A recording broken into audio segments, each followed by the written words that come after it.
دعائے رحمت کا ذریعہ سمجھتے ہیں کہ وہ اللہ کے رسول ہمارے لیے دعا کریں گے تو ہماری مغفرت ہوگی، بے شک یہ خرچ کرنا تقرب کا ذریعہ ہے ان کے لیے، ضرور اللہ تعالیٰ ان کو داخل کرے گا اپنی رحمت میں، بے شک اللہ تعالیٰ بخشنے والا بھی ہے، رحم فرمانے والا بھی ہے۔ یعنی کہ انہی میں سے وہ بھی ویسے ہی جاہل ہیں، ویسے ہی ان پڑھ ہیں، لیکن وہ کیسے ان کے دل، یعنی فطرت انسان کی ہوتی ہے، یہ نہیں ہوتا کہ بہت پڑھا لکھا ہونا ضروری ہے، فطرت انسان کی تبدیل ہو سکتی ہے۔ اس کے بعد اللہ تعالیٰ مہاجرین جنہوں نے کہ فوراً اسلام قبول کیا تھا، اور انصار جو انصار مدینہ تھے، جو مددگار، انصار کا مطلب مددگار، تو انہوں نے بھی فوراً اسلام بھی قبول کیا تھا، نہ صرف بلکہ مہاجرین کی کس طرح مدد کی تھی، اور اول درجے کے جو مسلمان تھے تو ان کے لیے اللہ تعالیٰ نے لفظ جو استعمال کیا وہ سابقون الاولون، یعنی سب سے سبقت لے جانے والے ہیں، جو جنت کے لیے بھی وہ صالحین میں شمار ہوگا ان کا۔ اب ان سبقت لے جانے والے مسلمانوں کے لیے، مومن مسلمانوں کے لیے اللہ تعالیٰ فرما رہے ہیں کہ وہ مہاجرین میں سے بھی، انصار میں سے بھی، اور وہ وہاں پہ تو وہ ان کو سب سے آگے سبقت لے کر جائیں گے ہی اور جنت الفردوس کے حقدار بنیں گے ہی، لیکن یہاں بھی اللہ تعالیٰ نے ان کے لیے رضی اللہ تعالیٰ عنہ کا لفظ استعمال کیا ہے، جو ہم بولتے ہیں نا صحابہ کرام کے لیے رضی اللہ تعالیٰ عنہ، اور جو صحابیات ہیں ان کے لیے رضی اللہ تعالیٰ عنہ، تو یہ اسی لیے بولتے ہیں کہ اس دن کے بعد ان کو اسی لفظ سے پکارا جاتا تھا، اور اس کا مطلب تھا کہ اللہ ان سے راضی ہو گیا اور وہ اللہ سے راضی ہو گئے۔ اب اللہ تعالیٰ ان دیہاتی بدوؤں کے لیے جو منافق تھے ان کے لیے فرما رہے ہیں کہ کچھ تو ان میں منافق ہیں اور کچھ مدینہ منورہ کے بھی منافق ہیں، اہل مدینہ میں بھی کچھ منافق ہیں، اور وہ اپنے نفاق پہ اڑے بھی ہوئے ہیں، یعنی شرمندہ بھی نہیں ہو رہے۔ تو اللہ تعالیٰ فرما رہے ہیں کہ اے محمد صلی اللہ علیہ وسلم آپ نہیں جانتے انہیں، لیکن ہم جانتے ہیں انہیں، اللہ تو جانتے ہیں، اور اللہ تعالیٰ فرما رہے ہیں کہ ان قریب ہم سزا دیں گے انہیں، اور دوہری سزا ان کو ملے گی، کیونکہ وہ منافق ہیں اور ساتھ ڈٹے ہوئے ہیں، یعنی اللہ سے معافی بھی نہیں مانگ رہے اور شرمندہ بھی نہیں ہو رہے، تو ان کو عذاب عظیم کی طرف لے کر جائیں گے۔ اب چند صحابہ کرام تھے جن میں حضرت ابو لبانہ رضی اللہ تعالیٰ عنہ بھی تھے، اور کچھ اور صحابہ کرام بھی تھے، تو ان کے لیے اللہ تعالیٰ آیات نازل فرما رہے ہیں کہ انہوں نے اعتراف بھی کر لی ہے، نہ صرف اپنے گناہوں کا، یعنی غزوہ تبوک میں وہ نہیں گئے تھے، باقی تمام ان کے نیک کام تھے، اور انہوں نے اللہ تعالیٰ سے معافیاں مانگ رہے ہیں، اور انہوں نے جب تک حضور صلی اللہ علیہ وسلم پہ وہ آیات نازل ہوئی منافقین کی جو غزوہ تبوک میں شرکت نہیں کر سکے تھے، تو انہوں نے اپنے آپ کو مسجد نبوی کے پلر کے ساتھ باندھ دیا تھا کہ ہم تو نہیں یہاں سے کھلیں گے، ہم نہ گھر جائیں گے اور نہ ہم روزے سے ہیں، اور ہمیں جب تک حضور صلی اللہ علیہ وسلم ہمیں آ کے کھول نہیں دیتے اور اللہ کا رسول ہم سے راضی نہیں ہو جاتے، ہم یہیں پہ جان دے دیں گے، یعنی وہ بہت زیادہ شرمندہ ہو رہے تھے۔ تو اس لیے اللہ تعالیٰ فرما رہے ہیں کہ امید ہے کہ اللہ ان کی توبہ قبول فرما لے گا،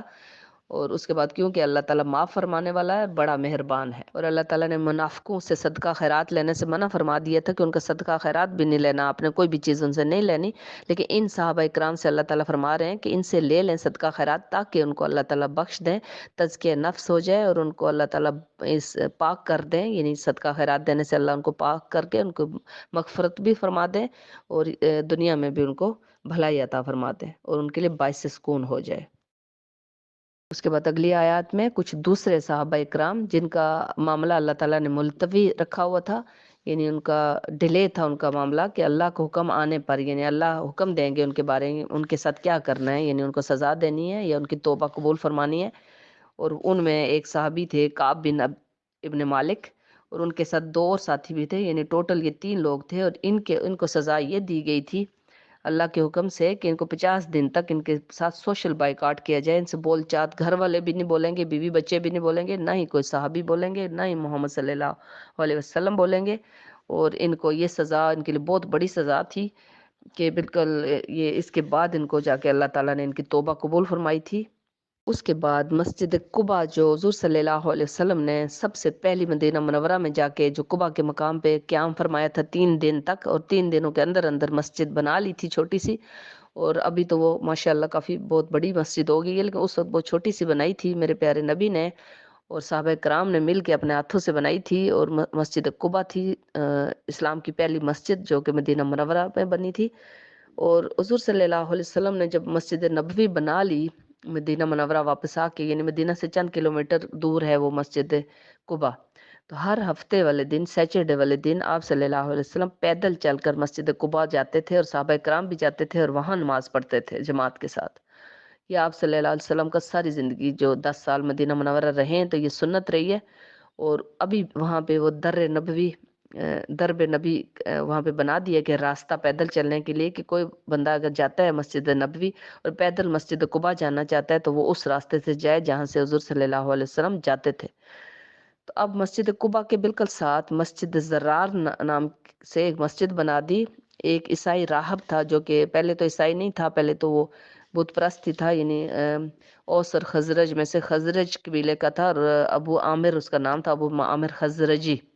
اور وہ عیسائی بن گیا، اور عیسائی کے بعد اتنی زیادہ عیسائیت کی اس نے وہ کی تبلیغ کہ وہ راہب کا درجہ اس کو مل گیا تھا۔ تو اب اس نے وہ مسجد زرار بنا دی۔ اب اللہ تعالیٰ اس مسجد زرار کے لیے یہاں پہ کہتے ہیں کہ فرما رہے ہیں اللہ تعالیٰ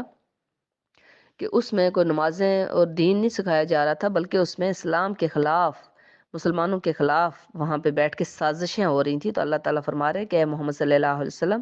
آپ نے جو اپنی پیاری مسجد قباء کے بالکل ساتھ ہی تھی یہ مسجد، تو آپ مسجد قباء جو آپ نے بنائی تھی اسی میں جائیں، اور یہ جو مسجد ہے اس کی ساری اللہ تعالیٰ نے اصلیت یہاں پہ بیان فرمائی ہے کہ اس میں بالکل بھی آپ نے قدم نہیں رکھنا۔ اب اگلی آیات اللہ تعالیٰ اپنے پیارے حبیب حضرت محمد صلی اللہ علیہ وسلم اور آپ کے صحابہ کرام کے لیے نازل فرما رہے ہیں کہ اے نبی، ان صحابہ کرام سے بھی کہہ دیجئے کہ نہیں زیبا دیتا آپ مومن مسلمانوں کے لیے کہ آپ مغفرت کی دعا کریں مشرکوں کے لیے، یعنی خواہ آپ کے وہ کتنے ہی قریبی باپ دادا، باپ بچے اولاد کیوں نہ ہوں، یعنی کتنے بھی قریبی نہ ہوں، لیکن وہ مشرک اگر مرے ہیں اور ان کے رشتہ دار ہیں آپ کے بہت قریبی بھی، تو آپ ان کی مغفرت کی دعا نہیں کر سکتے، کیونکہ اللہ تعالیٰ شرک کا جو گناہ ہے وہ نہیں معاف فرماتے۔ اور حضرت ابراہیم سے جو اللہ تعالیٰ نے وعدہ کیا تھا نا کہ آپ کی ہر دعا قبول ہوگی، آپ کریں، تو اللہ نے حضرت ابراہیم نے فوراً جو دعا کی تھی کہ میرے باپ کو بھی بخش دے، تو اللہ تعالیٰ فرما رہے ہیں کہ ابراہیم علیہ السلام سے وعدہ کیا تھا اللہ تعالیٰ نے کہ ابھی جو بھی دعا کرو گے اس ٹائم قبول ہوگی، تو انہوں نے اپنے باپ کی بھی دعا کر دی تھی، حالانکہ وہ بھی بت پرست تھا، تو اللہ فرما رہے ہیں کہ انہوں نے اس لیے وہ دعا کر دی تھی، وہ بھی اللہ تعالیٰ چاہیں گے تو اس کو بخشیں گے، ان کے باپ کو جو کہ وہ بت پرست تھا۔ تو یہاں پہ اللہ تعالیٰ مومنوں کو منع فرما رہے ہیں کہ آپ کفار کے لیے، مشرک جو ہیں بت پرست ہیں، ان کے لیے دعا نہیں کر سکتے۔ اور حضرت ابراہیم کے لیے بھی اللہ تعالیٰ فرما رہے ہیں کہ جب ان کے سامنے یہ بات کھل کر آ گئی کہ وہ جو ان کا باپ ہے وہ تو اللہ کا دشمن ہے، تو وہ بھی بیزار ہو گئے، انہوں نے بھی یہ دعا جو کی تھی اس پہ خود ہی نادم ہوئے۔ اس کے بعد اس پارے کے اندر سورہ یونس ہے جو کہ 51 نمبر پہ، یعنی 51 نمبر پہ نازل ہوئی تھی، لیکن یہاں پہ 10ویں نمبر پہ ہے، اس لیے ہم اس پارے کے اندر سنیں گے۔ اور سورہ یونس حضرت یونس پیغمبر کے نام پہ ہے، جو کہ نینوا نامی بستی کے اوپر اللہ تعالیٰ نے ان کو پیغمبر بنایا تھا، اور ان کا جو پورا واقعہ ہے وہ نزول کے حساب سے جب ہم سورہ یونس یعنی 51 نمبر پہ سنیں گے تو اس میں سنیں گے، یہاں پہ ہم اس سورت کی باقی جو آیات ہیں ان کو سنتے ہیں۔ بسم اللہ الرحمن الرحیم۔ الف لام را تلک آیات الکتاب الحکیم۔ یہ حروف مقاطعات سے سٹارٹ ہو رہی ہے صورت، اور جیسے کہ حروف مقاطعات اللہ اور اس کے رسول کے درمیان کوڈ ورڈ ہیں، اور اللہ تعالیٰ فرما رہے ہیں کہ یہ ایسی پر حکمت کتاب کی آیات ہیں جو نازل کی جا رہی ہیں، اور اے محمد کے لوگوں کے لیے باعث تعجب بات ہے یہ کہ ہم آپ کی طرف وہی بھیج رہے ہیں، اور یہ مکے کے لوگ یہ کہہ رہے ہیں کہ ایک آدمی انہی میں سے اٹھ کے، یعنی کہ کسی فرشتے کے اوپر کیوں نہیں کتاب نازل کی گئی، انہی میں سے اٹھ کے ایک بندے نعوذ باللہ محمد صلی اللہ علیہ وسلم کے لیے ایسی باتیں کر رہے ہیں کہ ان پہ ایک مطلب عام بندے کے اوپر کیوں نازل ہوئی، فرشتے پہ ہوتی، یا وہ فرشتہ یا آسمان سے اس بندے کو اتارا جاتا، مطلب طرح طرح کی عجیب و غریب وہ جو پیش کر رہے تھے فرمائشیں ہیں کہ یہ ہوتے تو ہم مان لیتے تو یہ ہوتا۔ تو اللہ تعالیٰ فرما رہے ہیں کہ یہ آیات نازل کی گئیں کہ تاکہ لوگوں کو خوشخبری دو، اور ان لوگوں کو جو ایمان لائے اور اللہ تعالیٰ کے ہاں ان کو بڑی عزت اور سرفرازی نصیب ہوگی، ان لوگوں کو جو اس کتاب کے اوپر ایمان لے آئے اور اللہ پہ ایمان لے آئے۔ تو اللہ تعالیٰ فرما رہے ہیں کہ کافر جب یہ سنتے ہیں آیات تو پھر آگے سے یہ کہتے ہیں یہ تو کھلا نعوذ باللہ جادوگر ہے، محمد صلی اللہ علیہ وسلم کے لیے یہ الفاظ استعمال کر رہے ہیں۔ تو اللہ تعالیٰ فرما رہے ہیں حقیقت یہ ہے کہ تمہارا رب اللہ ہی ہے جس نے پیدا فرمائے آسمان اور زمین 6 دنوں میں۔ یہ آیات میں اللہ تعالیٰ فرما رہے ہیں کہ یہ جو تمام امت، تمام جو 1,24,000 پیغمبر آئے ہیں وہ تمام ایک ہی امت تھے اور ایک ہی دین کی تبلیغ کر رہے تھے، ایک ہی امت پہ پیدا کیا تھا اللہ تعالیٰ نے، حضرت آدم سے لے کے آخری انسان تک کو، لیکن بیچ میں اختلاف کرنے لگے، سارے مختلف فرقوں میں بٹ گئے، مختلف